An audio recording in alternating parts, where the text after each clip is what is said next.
Okay, question two is just more of the same thing.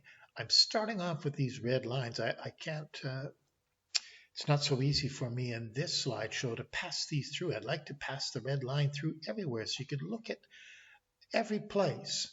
Um, Here in this function, we've got a function f. It's a parabola. X plus 3 times x minus 4. It's like x, it's minus x squared. And it's some other x's. We can put it in standard form. This is intercept form. And here's the line, y equals x plus 3. That's the function g and the function f. Now, when we're looking at this, they're asking for x values. That means you go along the x-axis and it'll be intervals, or it could be points, depends on the question, what they're asking for.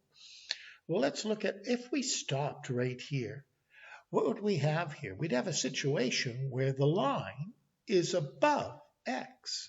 And that's all I want you to be able to look at.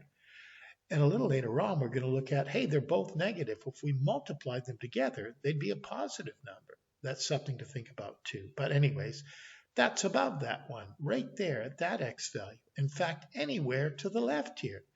Okay, let's look at this line right here. Well, here, well, now f, the parabola is winning. At least it's above it. It's greater than g, and g is less than f. And in fact, all the way in between here until we get to this point here, a. Until we get to this point here, something changes. They're equal to each other. That's where f equals g. Oh, and that point is 3 and 6.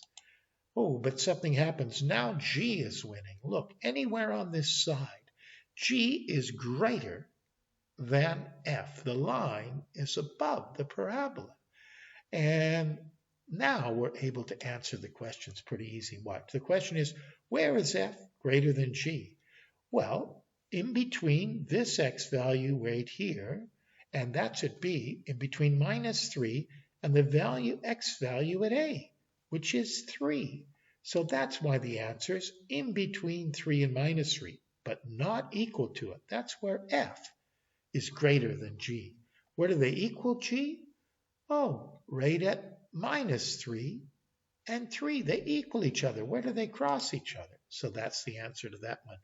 Where does g go below than or equal to? You see, you got to be careful, that little line, equal to.